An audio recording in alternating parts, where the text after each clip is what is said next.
Hello, all my wonderful family and friends.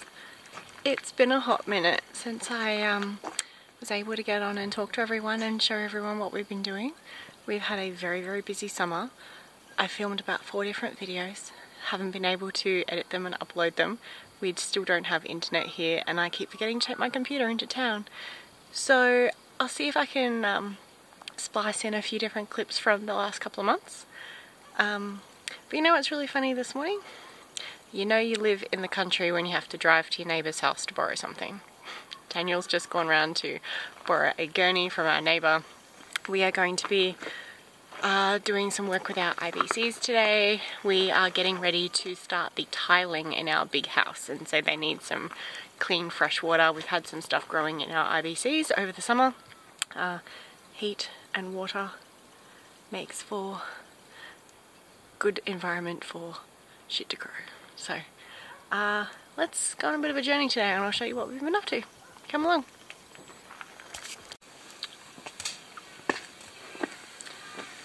So one of the frustrating things about being out here is sometimes I can't film everything. We've just had a very interesting encounter with a kangaroo and I wish that I could have filmed it, but I ran up there really quick. So there was a mama kangaroo and it was a big one and she was stuck in the fence for our house.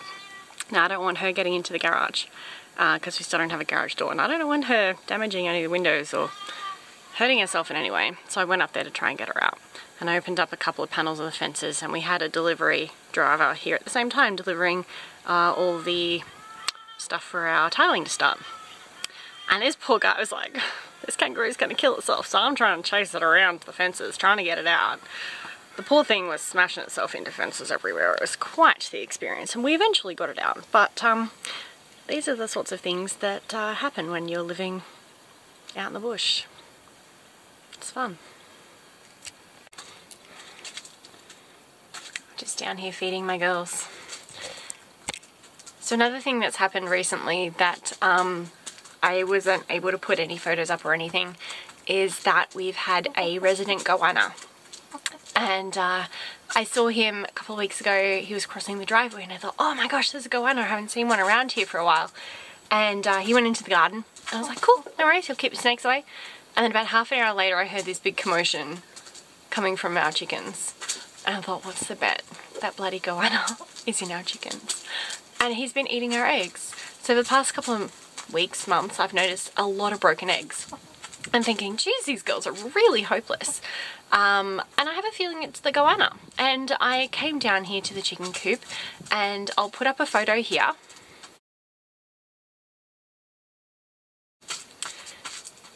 And that is our lovely goanna that was eating our eggs. So he's been hanging around. We've had a lot of broken eggs, not as many to eat as I would have liked. But our girls are doing well. They're about to go through a molt, actually, by the look of it. They're getting a bit mangy and a bit gross. But our goanna, I'll see if I can get a video of him next time I see him, but he's quick, that's for sure. We don't have plumbing on the inside, but I decided to do some plumbing on the outside. Bought this valve box from Bunnings, and in order to winterize the whole thing, I'll probably put insulation on the inside just to make sure that nothing cracks during the winter. It gets to -10 down here, and what I've done is when we got the tank delivered down, he gave us a 1.5 inch valve, which was very difficult to open, and we weren't able to connect any sort of firefighting gear, or we weren't able to put in a tap or anything, so it was very awkward, very difficult to actually get water out of here. So what I've done, I've just put in a couple of fittings where now we can just, with a cam lock, within 10 seconds connect it up and have this accessible for firefighting. And also I've got a tap just for regular water use, just if you want to fill up a bucket. We've got one going to our portable shower, and a third one in the future which is going to connect to some irrigation. So yeah, little minor improvement, but I'm really happy with that. We're going to get some use out of this firefighting pump. The tilers want really clean water, not just water out of the creek that's been chlorinated, so we're going to use some rainwater that we've collected, and I'm just going to pump up this rainwater all the way up to our IBC near the building site. So I'm just filling it up now, and I'm just going to try and find all the connections. I've got all the connections, it's just a matter of organising them and finding them. I'm also going to give the neighbours a hand filling one of their IBCs as well. We've got 10,000 litres in the tank at the moment, and we're only going to use about maybe 2.5, so there shouldn't be an issue. It's been raining quite a lot, quite wet, so I feel pretty confident using a little bit of water from our tank. Hopefully we'll make the builders happy and we'll get the job done. So in the event of a fire, I'm going to have all these things very close by in the ute. All we do, we take this off, remove one brick, we have a cam lock fitting, put the cam lock fitting on, other side connect to the pump,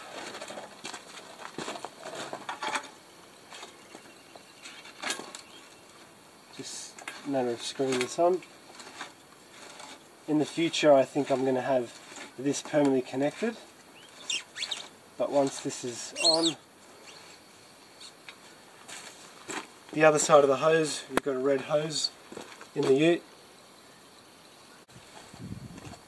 So then I just need to connect the output hose. Output hose, another cam lock. These cam locks make it so easy.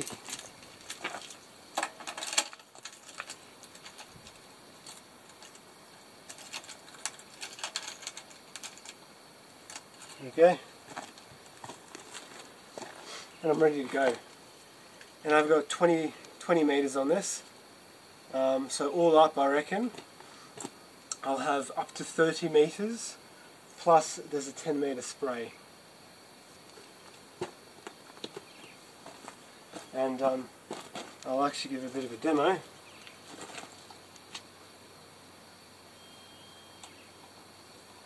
the petrol on. Switch on.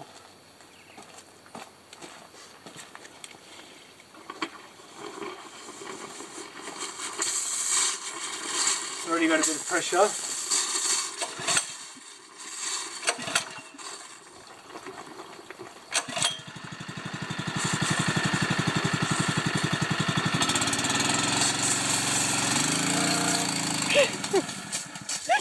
That happened last time too, and we all got soaked.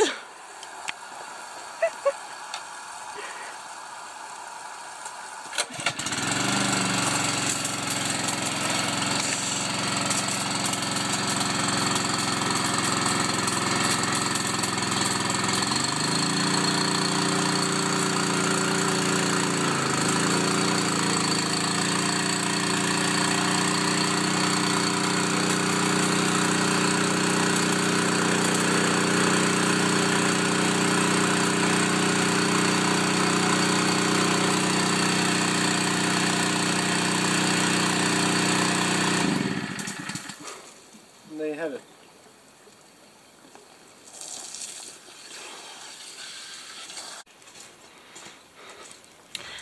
And there you have it. That's what we do when there's a fire. A little demo for you. I think we're all as prepared as we can be.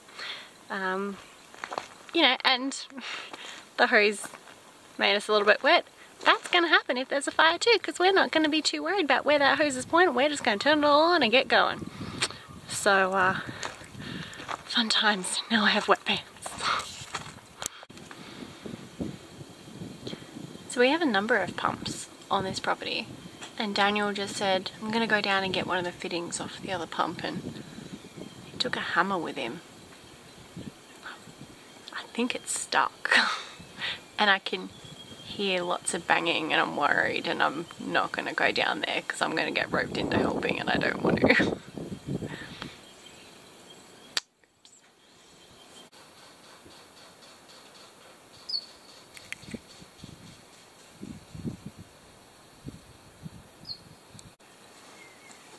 Got the bastard. So much mineral build-up on this. This is made of cast iron. I had to bash it off. I was worried I'll crack it, but managed to get it. And now I'll try to run this long hose all the way up to the house to fill it with water.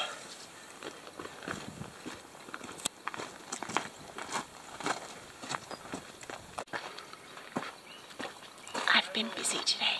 Look what I've done.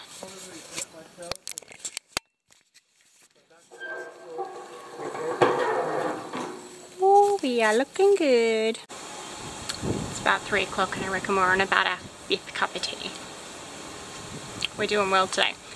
Wind has picked up quite a bit. We noticed that in between seasons, today is I want to say the 2nd of March, so 2nd day of autumn. In between seasons, it really changes and the wind really picks up. Right around autumn, right around spring. Insane winds, like you've never seen in your life. So we're starting to feel it. We're starting to get the winds back and we're hunkering down. We're making sure everything's locked away. It's secure. We're not keeping things out of an evening. We're making sure that everything stays put this year because last year we almost lost one of our sheds. It was very fun. Don't know what my hair is doing today. This view never gets old. The more we stay here, the more we appreciate where we are and what we have out here. And this beautiful, beautiful landscape and beautiful country, beautiful view.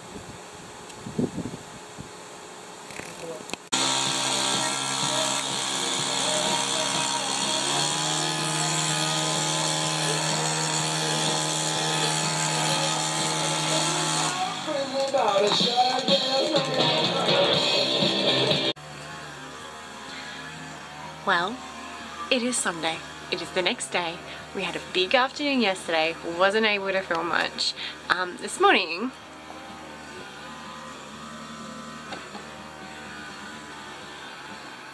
I was successful in growing jalapenos. So I'm going to make jalapeno and cheddar focaccia bites today, which are amazing. I made them last night to take to our neighbour's house and they were so good, and we only got like one each, so I'm gonna make more. Hi, are you trying to eat my vegetables? So we had a very, very good day picking veggies. Look at all these tomatoes. This entire bucket is full of tomatoes. It's full of potatoes and tomatoes. Got a couple of little cucumbers here. More tomatoes that were in my shirt because we ran out of space. Zucchini. Little bits of cabbage. They're not fantastic, but we will see what we can do with them. And we're going to be eating this for days. Oh, and these. This is the first time I've grown beetroot. So very, very busy day in the garden. I cannot believe I grew beetroot. I've never grown beetroot before. This was my very, very first one. And the tomatoes are just absolutely insane. Little cucumbers, that's probably the smallest one we've had so far. We've been getting heaps of cucumbers and we just chop them up with a whole heap of lettuce and tomatoes and chuck them in a salad like every other night. It's been fantastic. All of our cabbage kind of didn't work, but Daniel did go through and we have a little bit of a head here, which is, it's a little bit, I don't think I'll be able to do much with them, but who knows. And these little potatoes, that's the Nicola variety. They weren't fantastic. We only got like a small handful. And this one here with the little red spots on it, that's called a King Edward. And they gave us like 6 potatoes in 4 massive bags. Wasn't really thrilled with that. While Daniel is busy whipper snipping, let me show you something that we've got going on in the garden because I'm very excited for this garden. So this is what I'm calling my herb garden, and it's full of lots of different herbs and things. So yeah, that rosemary is just absolutely berserk. It's going crazy. This is actually echinacea.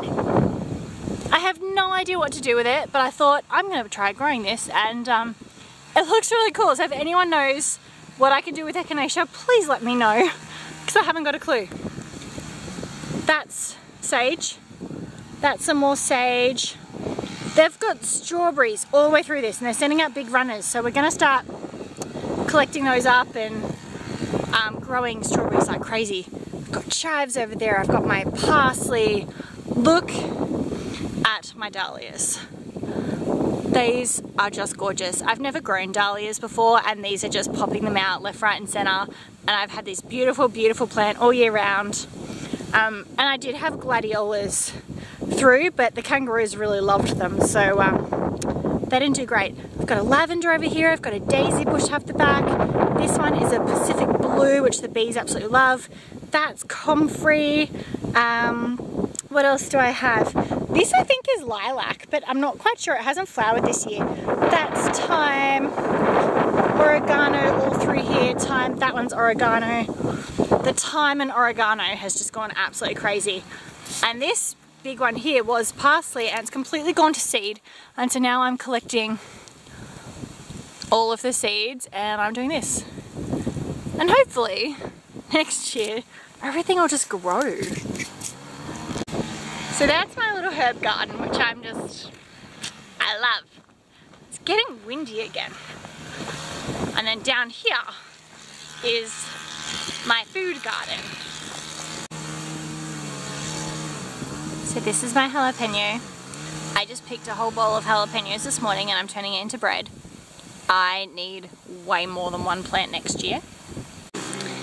This bed here I pulled everything out of this morning, and I've still got dill growing because Daniel wants to collect the seeds, but this is getting ready for my garlic. And then this bed here, everything was self-seeded. So there's a heap of tomato, there's a heap of potato, and there's something else, and I have no idea what it is, but it's thrown this. It looks maybe like a rock melon, but I've never actually planted rock melon before. So it may just be part of our compost. And this part's ready for garlic. This part's ready for garlic. I'm going to plant out in a couple of weeks' time. This one over here has had all of our cucumbers and the snow peas and the beetroot. That one was all of our cabbages and broccoli, which didn't do great. They all just, yeah, we'll talk about that another time. That's all tomato. That was where my spunter potatoes were. So if anyone saw my Instagram post with the monster potatoes, they came out of the bed. I still have a couple of potato bags up the back here, and my mum and I went and emptied a couple of those this morning, and we got like 6 pathetically small potatoes. So they didn't do great, but the ones in the bed did amazing. So I'm going to be planting in beds from now on. This year was a bit of a test as to what was the better option and what I got more yield out of. So definitely the bed, and definitely the brand or the type of potato is Spunter. Oh my god, they're amazing. So I'm going to prep that bed soon once the tomatoes have finished. And then this tomato bed has just gone crazy. We don't like to string up any of our tomatoes. They just kind of fall, and it's insane. It's nuts. That's prepped ready for garlic. Now this beauty over here, look at the size of this. That is a spaghetti squash, and I love it. It's not quite ready, but it is yellowing up, so I'm very excited. This little guy was cucomelon. I put a couple of posts up about the cucomelons too. This one's very small still, but they are incredible, and I will be growing these every year from now on. I absolutely loved it. So the spaghetti squash, we've got a couple of small ones in here, another one there, a couple over here, bigger one over there, and they're doing great. And then this is my zucchini, which has gone yellow. I'm not sure if that's just the variety or because of the sun, but I plan on doing some zucchini with that this week. And these were zucchini too. There's a separate plant there, there, there, and there, and none of them grew anything. We just had the one. Now, does anyone want to see my giant Russian? Oh my god, this wind!